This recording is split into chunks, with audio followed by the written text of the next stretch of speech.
Bonjour. Aujourd'hui, on se penche sur une tentative assez fascinante, on peut dire, de décryptage de l'histoire humaine, mais à travers un prisme biblique très particulier. Oui, bonjour. On a effectivement des extraits d'un document d'origine coréenne, je crois, qui propose une chronologie pour le moins singulière. Tout à fait. L'idée de base, c'est que chaque jour de la création dans la Genèse, ça correspondrait en fait à 1000 ans d'histoire humaine. Une idée assez radicale. C'est le moins qu'on puisse dire. Notre objectif, donc, c'est d'explorer un peu cette grille de lecture. Comment elle structure le récit biblique, depuis Adam jusqu'aux prophéties. Quels sont les calculs derrière tout ça? Et surtout, quelle conclusion cette source en tire pour notre époque actuelle? C'est ça qui est intéressant aussi.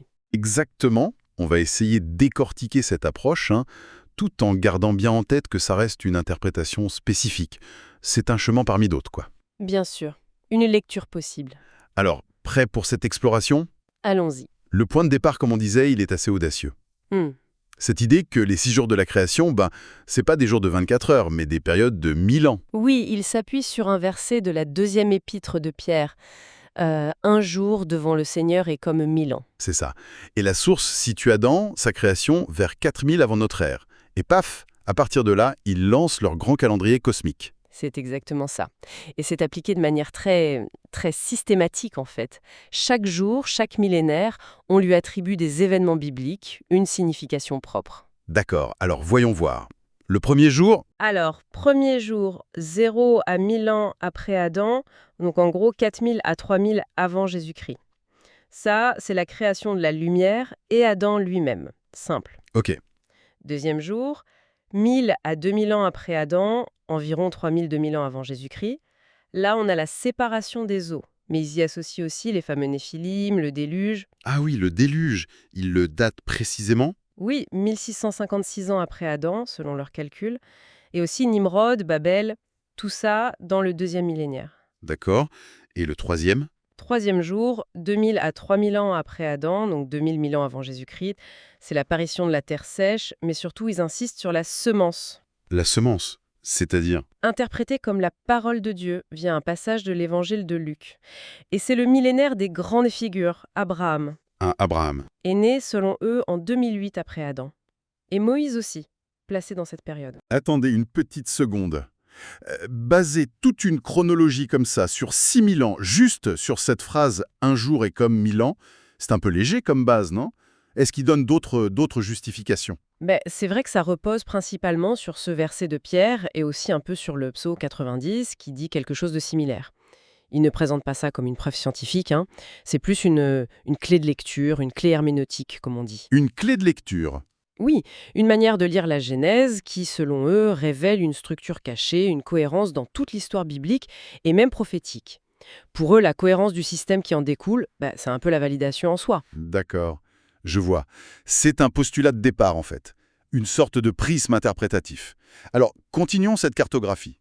Après Abraham et Moïse au troisième jour, on arrive où? On arrive au quatrième jour, donc 3000 à 4000 ans après Adam. Ça nous mène en gros de 1000 avant Jésus-C à l'an 1 de notre ère. Et ça correspond à quoi dans la Genèse, le quatrième jour? C'est la création du soleil, de la lune, des étoiles, les luminaires. Ah oui, Et c'est là justement que le document place l'arrivée de Jésus. logique, la vraie lumière. Exactement, la vraie lumière selon l'évangile de Jean. Sa naissance, qu'ils estiment vers 4 avant Jésus-C, tomberait donc tout juste à la fin de ce quatrième millénaire, en Adam 3966, dans leur système. Adam 3966, d'accord. Et le cinquième jour, alors? Cinquième jour, on passe après Jésus-C. 4000 à 5000 ans après Adam, donc en gros de l'an 1 à l'an 1000. C'est la création des oiseaux et des poissons dans la Genèse. Et l'interprétation qu'ils en font? Ils voient ça comme une période de persécution, d'abord par l'Empire romain, puis par la papauté. Ils font un lien un peu particulier avec les oiseaux qui mangent la semence dans Luc et le léviathan marin dans Isaïe pour symboliser ces puissances hostiles. C'est une lecture symbolique assez poussée, là. Oui, tout à fait. Et on arrive au sixième jour, 5000 à 6000 ans après Adam, donc de 1000 à 2000 ans après Jésus en gros. Dans la Genèse, c'est la création des animaux terrestres et surtout de l'homme à l'image de Dieu. Et là, l'interprétation, parce que ça, c'est quand même un moment clé. Alors là, c'est assez spécifique aussi. Ils interprètent ça comme une période où le pouvoir papal se renforce, mais aussi comme une période de jugement divin qui approche. Ils citent le livre de Daniel où les bêtes représentent des royaumes terrestres. Attendez, lier la création de l'homme à l'image de Dieu et celle des animaux au pouvoir papal et au jugement, c'est pas vraiment l'interprétation qu'on entend d'habitude pour Genèse 1. Non. Effectivement, c'est un des points où cette lecture s'écarte assez nettement des interprétations plus traditionnelles. L'argument derrière, si j'ai bien compris, c'est que ce 6e jour est le dernier avant le repos de Dieu. Donc ce serait une période de culmination de l'histoire humaine avant une intervention divine majeure. D'accord. Et la création de l'homme à l'image de Dieu, il la projette plutôt vers la fin de ce millénaire, comme un événement eschatologique lié à la transformation des croyants, quoi. C'est une lecture très orientée par ce qui est censé arriver après. Compris. C'est vraiment une grille de lecture très construite. Et après ce 6e jour, qui s'achèverait donc selon eux vers l'an 2000 de notre ère, on aurait quoi? On entrerait dans le 7e jour, de 6000 à 7000 ans après Adam, soit environ 2000 à 3000 après Jésus-Christ. Et ce 7e jour, c'est le sabbat. Le repos? Voilà. Ce millénaire est identifié au fameux royaume millénaire de l'Apocalypse, aux nouveaux cieux et à la nouvelle terre. Et le 8e jour, ce serait après ces 7000 ans, avec le jugement final et le repos éternel. D'accord. On a la grande fresque, là, une structure sur 7000 ans, plus l'éternité. Mais pour que tout ça tienne debout, j'imagine qu'il faut des dates très précises, des points d'ancrage solides. Exactement. Et c'est là que les généalogies de la Genèse deviennent cruciales, c'est ça? Tout à fait. La source consacre une énergie assez considérable à établir une chronologie ultra précise en années Adam. En année Adam. Oui, c'est-à-dire en comptant les années depuis la création d'Adam. Pour ça, ils utilisent les âges des patriarches donnés dans les chapitres 5 et 11 de la Genèse. C'est un travail de fourmi. On ne va peut-être pas refaire tous les calculs ici, ce serait un peu fastidieux à l'audio, mais quels sont les points clés qui ressortent de cette généalogie calculée? Les résultats importants. L'essentiel, c'est de voir la méthode. Adam engendre Seth à 130 ans, donc ça fait Adam 130. Seth engendre Enoch à 105 ans, on ajoute, ça fait Adam 235. Et ainsi de suite. On additionne les âges à la naissance du fils suivant. C'est ça. On suit la lignée Kénan, Mahalalel, Jared, Enoch, jusqu'à Noé. Sa naissance est placée en Adam 1056. Adam 1056 pour Noé, d'accord. Et le déluge, on sait qu'il arrive quand Noé a 600 ans. Donc 1056 plus 600 égale Adam 1656 pour le déluge. Adam 1656. Et là, il y a un détail que la source trouve très significatif. C'est que selon leurs calculs, Mathusélah, l'homme qui a vécu le plus longtemps, Oui, presque 1000 ans. 969 ans exactement, eh bien, il serait mort précisément cette année-là, en Adam 1656, l'année même du déluge. Ah oui, c'est le genre de coïncidence numérique que ce type d'analyse adore trouver, j'imagine. Ça prouve que les chiffres ne sont pas là par hasard. Exactement. C'est vu comme une confirmation. Après le déluge, la lignée continue avec Sem, puis Arpachshad. Là, il y a une petite précision. Le texte dit qu'il est né 2 ans après le déluge. Donc Adam 1658. C'est l'interprétation qu'ils retiennent. Adam 1658. Puis on continue. Shéla, Héber, Péleg, Réu, Sérug, Nahor, jusqu'à Téra, le père d'Abraham. Téra naîtrait en Adam 1878. Et on arrive à Abraham, un personnage central évidemment. Sa date de naissance, elle doit être cruciale pour eux. Oui, c'est un point absolument crucial et assez technique. Le document argumente pour une naissance d'Abraham en Adam 2008. Adam 2008. Pourquoi c'est si important et comment ils y arrivent? Parce que d'habitude, on lit dans la Genèse que Téra avait 70 ans quand il a eu ses fils, Abraham, Nahor et Haran. Ça donnerait une date plus tôt, non? Oui, c'est là qu'intervient une interprétation spécifique. Leur raisonnement est un peu différent. Ils partent de l'âge de Téra à sa mort, 205 ans, D'accord? et du fait qu'Abraham quitte Haran à 75 ans, mais après la mort de son père, selon les Actes des Apôtres. Ah! Ils croisent avec le Nouveau Testament. Du coup, ils calculent, si Téra meurt à 205 ans et qu'Abraham a 75 ans à ce moment-là, c'est que Téra devait avoir 130 ans, 205-75, quand Abraham est né, et non 70 ans. Le verset qui dit « Téra a vécu 70 ans et engendra Abraham » serait interprété comme l'âge où il a commencé à avoir des fils, mais pas forcément Abraham en premier. D'accord. C'est une lecture possible, mais qui n'est pas l'évidence première. Et ça décale Abraham d'une 60aine d'années par rapport à une lecture plus simple. Exactement. Et ce décalage est fondamental pour toute la suite de leur chronologie.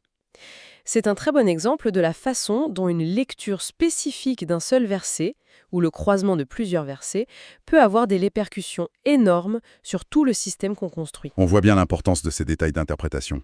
Donc, avec Abraham né en Adam 2008, la chronologie continue de se dérouler. Oui, toujours en est né Adam. On a ensuite des dates clés, l'alliance de la torche, un moment très important pour eux, tiré de Genèse 15, il la date d'Adam 2093. Quand Abraham a 85 ans, c'est ça? Oui, il se base sur d'autres passages pour ça. Puis on suit les étapes connues.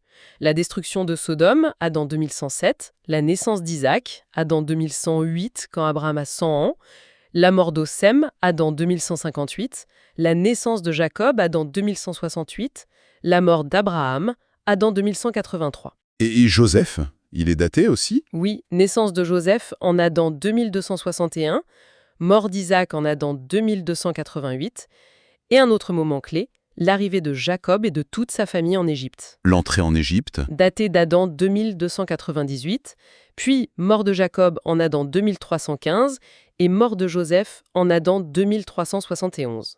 On a une trame assez serrée. Et là, on arrive logiquement à un autre nœud chronologique majeur, un point qui fait souvent débat, la durée du séjour en Égypte et, surtout, la date de l'Exode.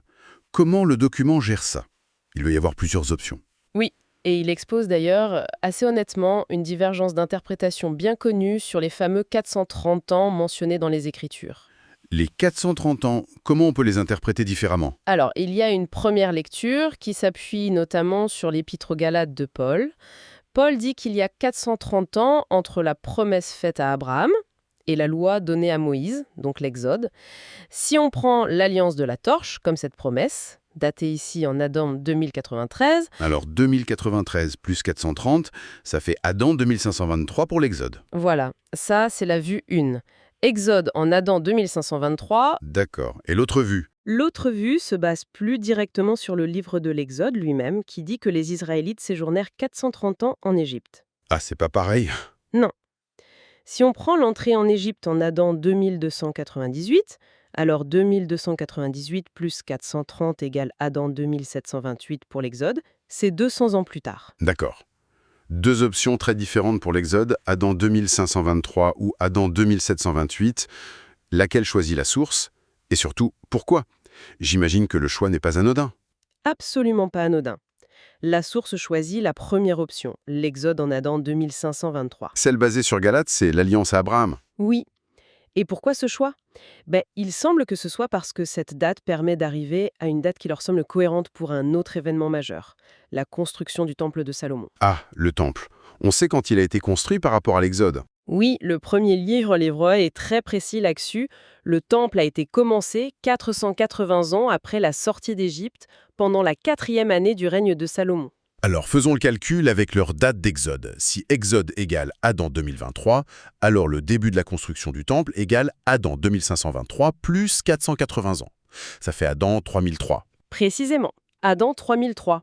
Et s'ils avaient pris l'autre date pour l'Exode, Adam 2728, ça aurait donné Adam 3208 pour le temple. Donc en choisissant Exode égale Adam 2523, ils obtiennent temple égale Adam 3003. Et cette date Adam 3003, elle doit avoir une signification particulière pour eux, ou alors elle permet de faire le lien avec notre calendrier. C'est exactement ça. Cette date, Adam 3003, devient le point d'ancrage crucial, la pierre de Rosette en quelque sorte, pour connecter toute cette chronologie interne en année Adam à notre calendrier historique en avant et après Jésus. Comment ils font le lien? Il faut bien une date historique connue pour la 4e année de Salomon, non? Oui, le document mentionne qu'il y a plusieurs datations possibles pour le règne de Salomon, 967, 968, 977 avant Jésus-Christ pour sa 4e année.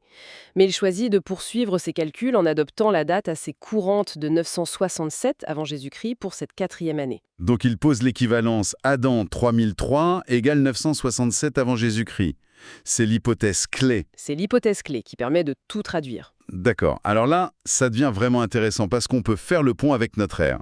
Si Adam 3003 égale 967 avant Jésus-Christ, on peut remonter ou descendre le temps. Qu'est-ce que ça donne pour pour Adam lui-même, Adam 0. Alors, si on remonte 3003 ans avant 967 avant Jésus-Christ, il faut faire attention, il n'y a pas d'année 0 entre -1 et +1. Le calcul mène à situer Adam 0, le début, vers 3970 avant Jésus-Christ. 3970 avant Jésus, pour Adam. C'est dans la fourchette des calculs créationnistes classiques, non? Oui, ça se rapproche de certaines estimations traditionnelles. Et pour Jésus, Sa naissance est souvent estimée autour de 4 avant Jésus. alors 3970, 4. Ça ferait Adam 3966. Exactement. Naissance de Jésus en Adam 3966, selon ce système. Adam 3966. Et là, j'imagine que la source ne manque pas de faire un lien symbolique avec leur système des jours millénaires. Ah oui, bien sûr. Adam 3966, c'est tout à la fin du 4e millénaire depuis Adam. C'est la toute fin du 4e jour. Et le 4e jour de la Genèse, c'était... La création des luminaires.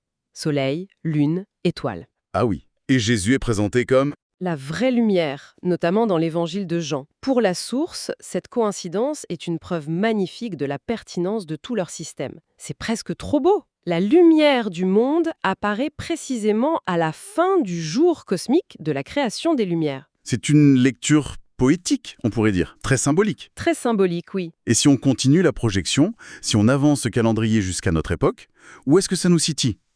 Prenons une date proche, disons 2030 de notre ère. D'accord.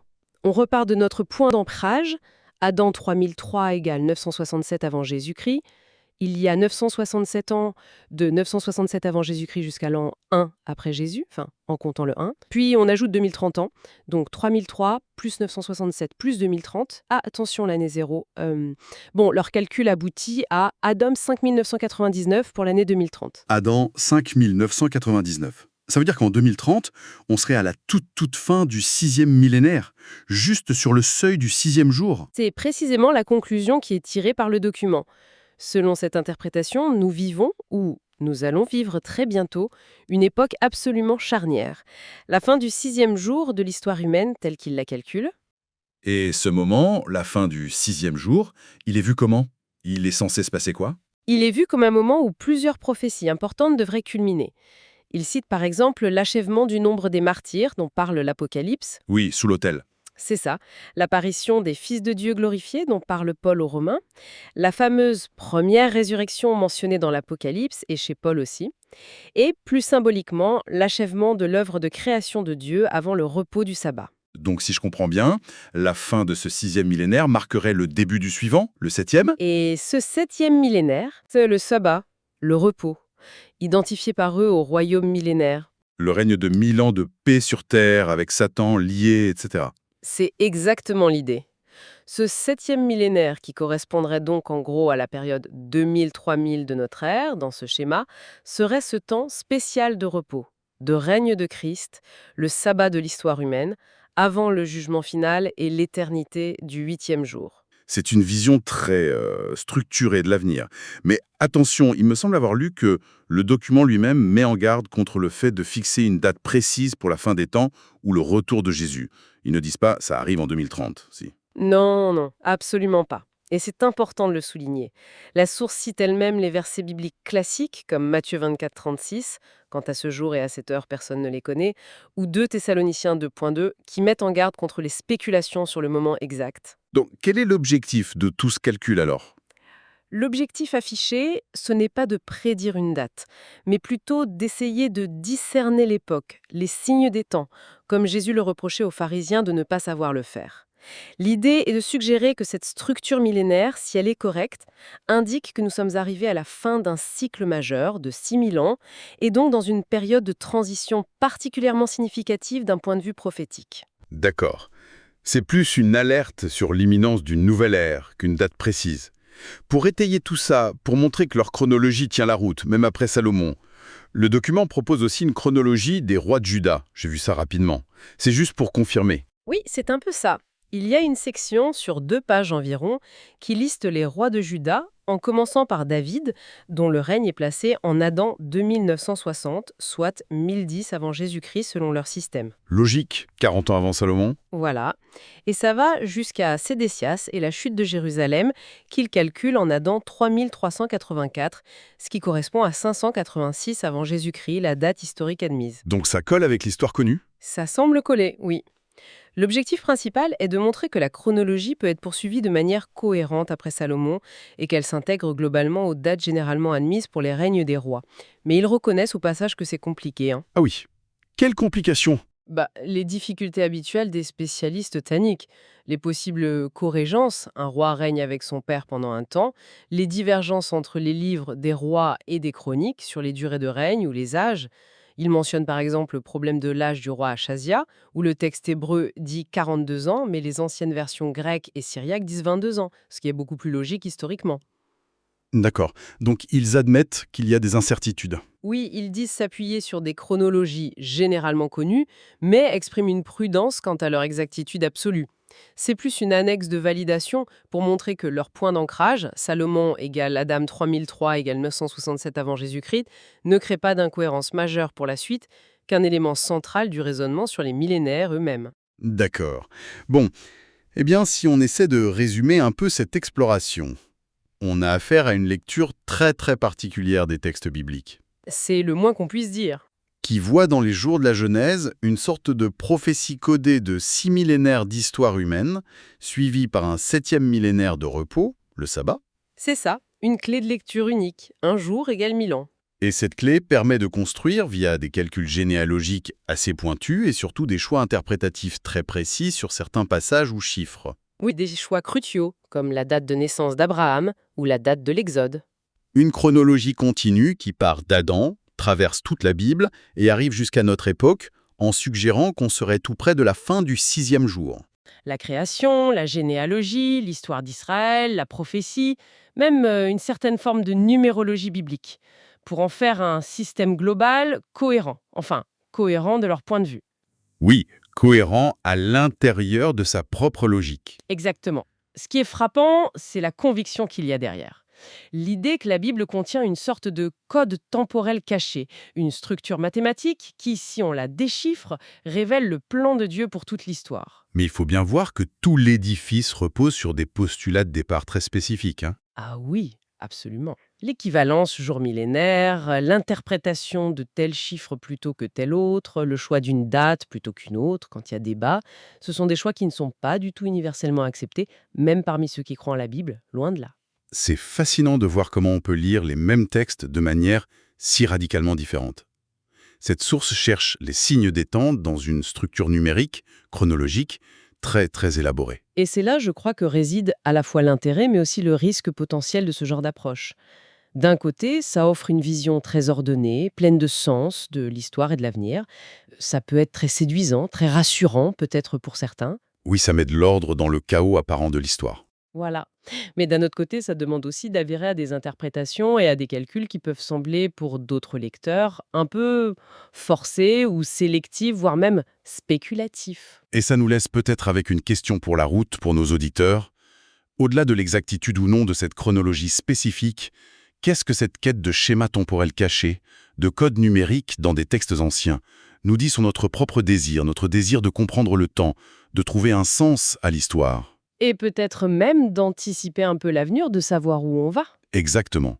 Chercher des clés numériques dans des écrits millénaires, est-ce que c'est une voie vers une compréhension plus profonde de notre condition, ou est-ce que ça risque d'être une impasse, une distraction par rapport à d'autres aspects du message de ces textes? C'est une excellente question à méditer. Voilà, de quoi réfléchir. Merci beaucoup de nous avoir suivis dans cette analyse détaillée et assez particulière aujourd'hui. Merci à vous.